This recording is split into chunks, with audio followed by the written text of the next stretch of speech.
ద్విసభ్య ధర్మాసనం తోసిపుచ్చింది. కాగ్ లాంటి రాజ్యాంగ సంస్థ నివేదికను తప్పుపట్టలేమని స్పష్టం చేసింది. సహజ వనరైన బొగ్గును నిర్దిష్ట మార్గదర్శకాల ప్రకారం కేటాయించారో లేదో తెలుసుకోవాల్సి ఉందని వ్యాఖ్యానించింది.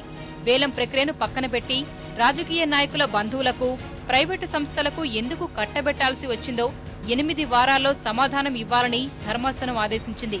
కేంద్ర మార్గదర్శకాలు, కేటాయింపుల్లో అనుసరించిన విధి విధానాలను అఫిడవిట్లో తెలపాలని సుప్రీం నిర్దేశించటం పాలకులకు నిద్దురను దూరం చేసే విషయమే.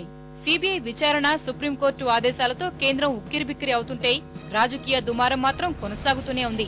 బొగ్గు క్షేత్రాల కేటాయింపుల వ్యవహారంలో జోక్యం చేసుకుని ప్రత్యేక దర్యాప్తు జరిపించే దిశగా కేంద్రానికి ఆదేశాలు ఇవ్వాలని రాష్ట్రపతి ప్రణబ్ ముఖర్జీకి భాజపా విజ్ఞప్తి చేసింది. కాగ్ లాంటి రాజ్యాంగ సంస్థ అందజేసిన నివేదికను కేంద్రం గౌరవించడం లేదని ఫిర్యాదు చేసింది. రాజ్యాంగ సంస్థలు బలహీనపడకుండా రక్షించే బాధ్యత రాష్ట్రపతికే ఉన్నందున ఈ విషయంలో జోక్యం చేసుకోవాలని ప్రణబ్ని కోరింది.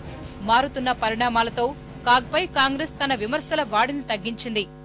सीएजी की रिपोर्ट जो है फलानी वह मल्टीपल काउंट्स पर गलत है, फ्लॉड है, ऐसे शब्दों का भी प्रयोग है। जब स्वयं प्रधानमंत्री ऐसी भाषा बोलते हैं तो फिर उनके अनुयायियों को तो एक प्रकार से लाइसेंस मिलता है।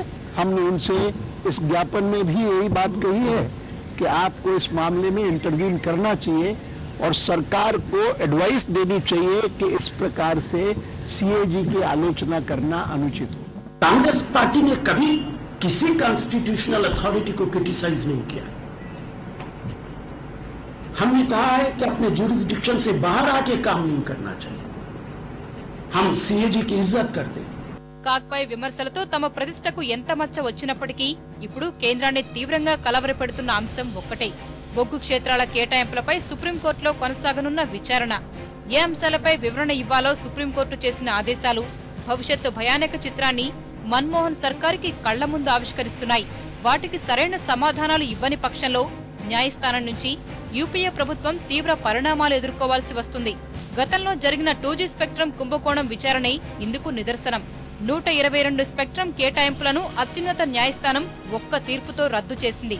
అలాగే 142 బొగ్గు క్షేత్రాలను రద్దు చేయాలని తీర్పిస్తే పరిస్థితి ఏంటనే ఆలోచన సచివులకు వణుకు పుట్టిస్తుంది.